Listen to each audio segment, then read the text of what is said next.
Hello friends, welcome to Ajitha Ruchi Mane. ಈಗ ತಾನೇ ವರಮಹಾಲಕ್ಷ್ಮಿ ಹಬ್ಬ ಮುಗ್ದಿದೆ. ಹಬ್ಬದಲ್ಲಿ ತುಂಬ ವಿಳೆದೆಲೆ ಮಿಕ್ಕಿದ್ರೆ ಬಿಸಾಡಬೇಡಿ. ವಿಳೆದೆಲೆ ಯೂಸ್ ಮಾಡಿಕೊಂಡು ಒಂದೊಳ್ಳೆ ರೆಸಿಪಿ ಮಾಡೋಣ ಬನ್ನಿ. ನಾನಿವತ್ತು ಡ್ರೈ ಪಾನ್ ಬೀಡ ಮಾಡ್ತಾ ಇದ್ದೀನಿ. ಈ ವಿಡಿಯೋನ ಎಲ್ಲೂ ಸ್ಕಿಪ್ ಮಾಡ್ದಲೆ ಕೊನೆವರೆಗೂ ನೋಡಿ. ನಮ್ಮ ಚಾನಲ್ನ ಇನ್ನೂ ಸಬ್ಸ್ಕ್ರೈಬ್ ಮಾಡಿಲ್ಲ ಅಂದರೆ ಸಬ್ಸ್ಕ್ರೈಬ್ ಮಾಡಿ. ಯೂಶಲಿ ಫಂಕ್ಷನ್ಗಳಲ್ಲಿ, ಹಬ್ಬಗಳಲ್ಲಿ ತುಂಬ ವಿಳೆದೆಲೆ ಮಿಕ್ಕಿದ್ರೆ ಈ ರೆಸಿಪಿನ ಮಿಸ್ ಮಾಡ್ದಲೇ ನೋಡಿ, ಟ್ರೈ ಮಾಡಿ. ನಾನಿಲ್ಲಿ ಒಂದು 50 ವಿಳೆದೆಲೆ ತೊಗೊಂಡಿದ್ದೀನಿ. ಮೊದಲಿಗೆ ಇದನ್ನು ನೀಟಾಗಿ ವಾಶ್ ಮಾಡಿ ನೀರಿಲ್ದಿರೋ ಥರ ಒರೆಸ್ಕೋಬೇಕು. ಫುಲ್ಲು ಕಂಪ್ಲೀಟಾಗಿ ನೀರಿರಬಾರ್ದು. ಒಂದು ಬಟ್ಟೆ ತೊಗೊಂಡು ನೀಟಾಗಿ ಒರೆಸ್ಕೊಳ್ಳಿ. ಯೂಶಲಿ ಹಬ್ಬಗಳಲ್ಲಿ, ಫಂಕ್ಷನ್ಗಳಲ್ಲಿ ತಾಂಬೂಲ ಕೊಡೋಕ್ಕೆ, ಕುಂಕುಮ ಕೊಡೋಕ್ಕೆ ನಾವು ತಂದಿರ್ತೀವಿ. ಅವಾಗ ವಿಳೆದೆಲೆ ಮಿಕ್ಕಿದ್ರೆ ಟ್ರೈ ಮಾಡಿ ನೋಡಿ ನೀವು. ಇದಕ್ಕೆ ಏನೇನು ಇಂಗ್ರೀಡಿಯೆಂಟ್ಸ್ ಬೇಕು ನೋಡೋಣ ಬನ್ನಿ. ಮೊದಲಿಗೆ ನಾನಿಲ್ಲೊಂದು 3/4 ಕಪ್ಪು ಸಕ್ಕರೆ ತೊಗೋತಾ ಇದ್ದೀನಿ. ಬೇಕಂದರೆ ನೀವು ಕಲ್ ಸಕ್ಕರೆ ಯೂಸ್ ಮಾಡ್ಕೋಬೋದು. 1 ಹೋಳು ಕೊಬ್ಬರಿ, ಒಣ ಕೊಬ್ಬರಿ ತುರಿದಿಟ್ಕೊಂಡಿದ್ದೀನಿ. ಒಂದು ಅರ್ಧ ಕಪ್ಪು ಅಡಿಕೆ, ಒಂದು 10 ಏಲಕ್ಕಿ, ಸ್ವಲ್ಪ ಅರಿಶಿನ ತಗೋಬೇಕು, ಜಾಕಾಯಿ ಮತ್ತು ಜಾಪತ್ರೆ ಸ್ವಲ್ಪ, ಒಂದು 20 ರಿಂದ 25 ಲವಂಗ, ಒಂದು 3 ಟೇಬಲ್ ಸ್ಪೂನ್ ಅಷ್ಟು ಸೋಂಪು ತಗೋಬೇಕು. ಸೊ ಮೊದಲಿಗೆ ಈ ವಿಳೆದೆಲೆನ ಕಟ್ ಮಾಡಿಕೊಂಡು ಹುರ್ಕೋಬೇಕು. ನೋಡಿ, ತೆಗೆದಿಟ್ಕೊಳ್ಳೋಣ.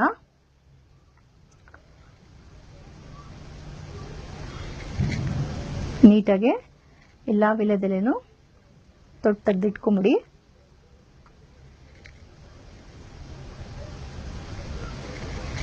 ಸೊ ಈ ವಿಡಿಯೋ ನೋಡೋದ್ಮೇಲೆ ಖಂಡಿತ ನೀವು ವಿಳೆದೆಲೆ ಬಿಸಾಕಲ್ಲ ಅಂತ ಅನ್ಕೊಂಡಿದ್ದೀನಿ. ನಿಮ್ಮಲ್ಲಿ ವಯಸ್ಸಾದವ್ರು ಇದ್ರೆ ಅವ್ರಿಗೆ ಹಲ್ಲೆಲ್ಲ ಇರಲ್ಲ, ಅವ್ರಿಗೂ ಕೊಡ್ಬೋದು ನೀವು. ಮಕ್ಳಿಗೂ ತುಂಬ ಇಷ್ಟ ಆಗುತ್ತೆ. ಆಸಿಡಿಟಿ ಇದ್ರೆ, ಡೈಜೆಷನ್ ಪ್ರಾಬ್ಲಮ್ ಇದ್ರೆ, ಕಾನ್ಸ್ಟಿಪೇಷನ್ ಇದ್ರೆ ಇದು ತುಂಬ ಒಳ್ಳೆಯದು.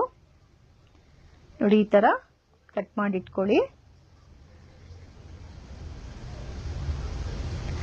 ನೀರಿನ ಅಂಶ ಹೋಗೋವರೆಗೂ ಸ್ವಲ್ಪ ಹುರ್ಕೋಬೇಕಿದು. ಕಲರ್ ಚೇಂಜ್ ಆಗುತ್ತೆ, ನಿಮಗೆ ಗೊತ್ತಾಗುತ್ತೆ.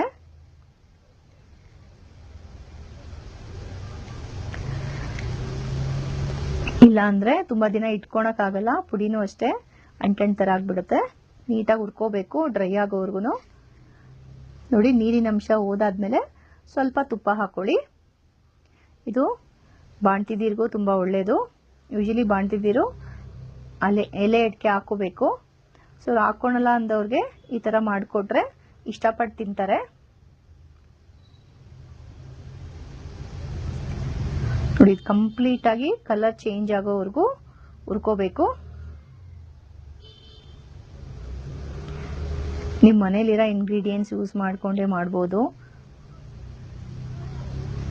ನೋಡಿದ್ರಲ್ಲ, ಇದು ಮುಟ್ಟಿದ್ರೆ ಪುಡಿ ಆಗೋವಷ್ಟು ಆ ಕನ್ಸಿಸ್ಟೆನ್ಸಿವರೆಗೂ ಹುರ್ಕೋಬೇಕು.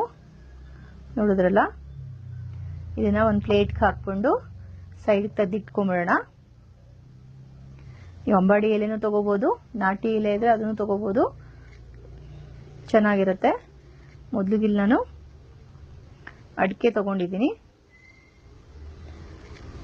ನೀವು ಅಡಿಕೆ ಬೇಕಾದ್ರೆ ಪುಡಿ ಮಾಡ್ಕೊಳ್ಳಿ, ಇಲ್ಲಾಂದರೆ ಹುರ್ಕೊಂಡು ಆಮೇಲೆ ಪುಡಿನೂ ಮಾಡ್ಕೋಬೋದು. ಇದು ಸ್ವಲ್ಪ ಸುವಾಸನೆ ಬರೋವರೆಗೂ ಹುರ್ಕೋಬೇಕು, ಇಲ್ಲಾಂದರೆ ಪುಡಿ ಆಗಲ್ಲ. ನೀಟಾಗೆ ತುಪ್ಪ ಹಾಕೋಬೇಕು. ಇದಕ್ಕೂ ತುಪ್ಪ ಹಾಕೊಂಡು ನೀಟಾಗೆ ಚೆನ್ನಾಗಿ ಹುರ್ಕೋಬೇಕು. ಕಲರ್ ಚೇಂಜ್ ಆಗುತ್ತೆ, ನಿಮ್ಗೆ ಗೊತ್ತಾಗುತ್ತೆ ಕನ್ಸಿಸ್ಟೆನ್ಸಿ.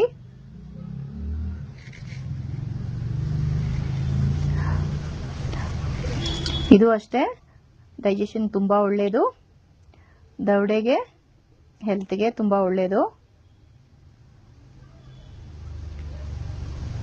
ನಮ್ಮ ಪದ್ಧತಿಲಿ ಫಂಕ್ಷನ್ ಆದಮೇಲೆ, ಫಂಕ್ಷನಲ್ಲಿ ಊಟ ಆದಮೇಲೆ ಅಡಿಕೆಯಲ್ಲೇ ತಿನ್ನೋದು ಒಂದು ಪದ್ಧತಿ.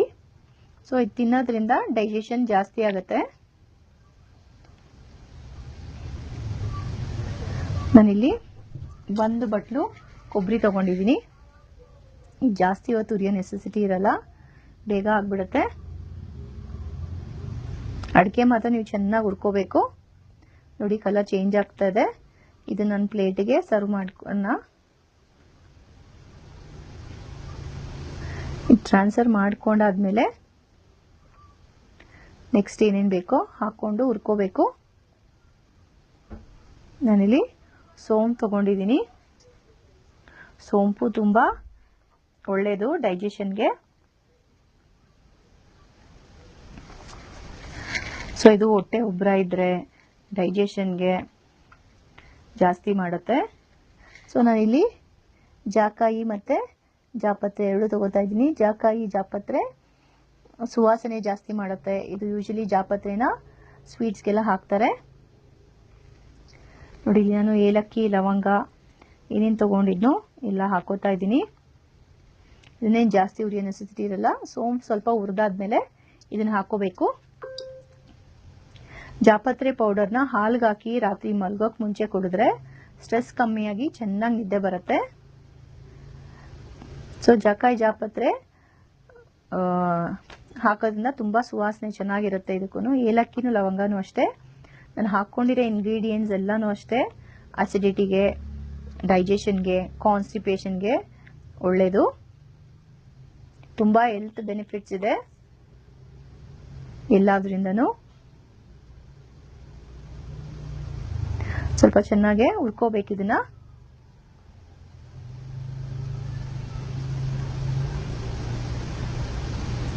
ಸೊ ಜಾಕಾಯಿ ಶೀತ, ಕಫ, ಕೆಮ್ಮು ಅದನ್ನು ಕಮ್ಮಿ ಮಾಡುತ್ತೆ.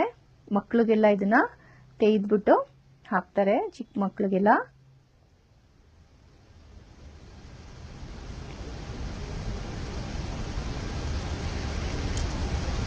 ನೋಡಿ ನಾನು ಇಲ್ಲಿ ಮೊದಲಿಗೆ ಅಡಿಕೆನ ಪೌಡರ್ ಮಾಡಿ ಇಟ್ಕೊಂಡಿದ್ದೀನಿ. ಬಿಕಾಸ್ ಅಡಿಕೆ ಜೊತೆ ಇದನ್ನೆಲ್ಲ ಹಾಕಿದ್ರೆ ಅಡಿಕೆ ಪುಡಿ ಆಗಲ್ಲ. ಫಸ್ಟ್ ಒಂದು ರೌಂಡು ಅಡಿಕೆ ಪುಡಿ ಮಾಡ್ಕೊಂಬಿಡಿ. ಆಮೇಲೆ ಹುರಿದಿರೋದೆಲ್ಲ ತಣ್ಣಗಾಗಬೇಕು. ತಣ್ಣಗಾದ್ಮೇಲೆ ಹಾಕೋಬೇಕು. ಇಲ್ಲೊಂದು ಸ್ವಲ್ಪ ನಾನು ಪಚ್ಚಕರ್ಪೂರ ತೊಗೊಂಡಿದ್ದೀನಿ ಸುವಾಸನೆಗೋಸ್ಕರ. ನೋಡಿ ಸುಣ್ಣ ತೊಗೊಂಡಿದ್ದೀನಿ ಸ್ವಲ್ಪ, ಜಾಸ್ತಿ ಹಾಕೊಂಬೇಡಿ, ಇಲ್ಲಾಂದರೆ ಬಾಯಿ ಸುಟ್ಟೋಗುತ್ತೆ. ಇದರಲ್ಲಿ ಕ್ಯಾಲ್ಸಿಯಂ ಕಂಟೆಂಟು ತುಂಬ ಜಾಸ್ತಿ ಇರುತ್ತೆ. ನೋಡಿ ಇದೆಲ್ಲ ತಣ್ಣಗಾದ್ಮೇಲೆ ಹಾಕೊಳ್ಳಿ.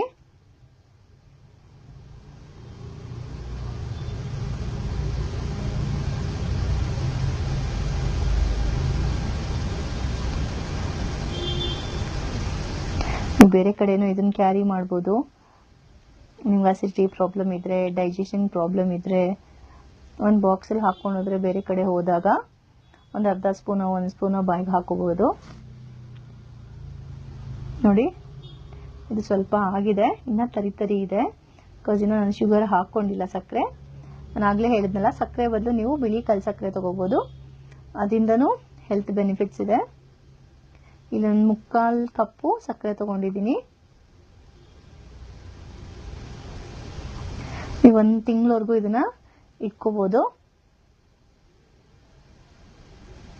ನೋಡಿದ್ರಲ್ಲ ಫಟಾಫಟ್ ಅಂತ ಹೇಗೆ ಪಾನ್ ಬೀಡಾ ಪೌಡರ್ ರೆಡಿ ಆಯ್ತು.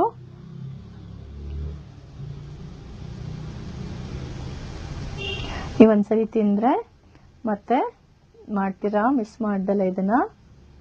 ನೋಡಿ ಏರ್ ಟೈಟ್ ಕಂಟೈನರಲ್ಲಿ ಹಾಕೊಂಡು ಫ್ರಿಜ್ಜಲ್ಲಿ ಇಟ್ಕೊಂಡು ನಿಮ್ಗೆ ಯಾವಾಗ ಬೇಕೋ ಅವಾಗ ತಿನ್ಬೋದು.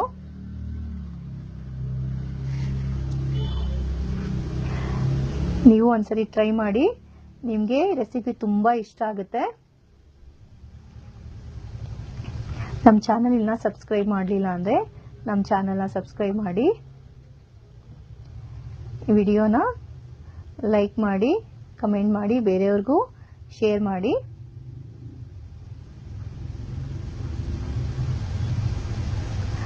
Thank you.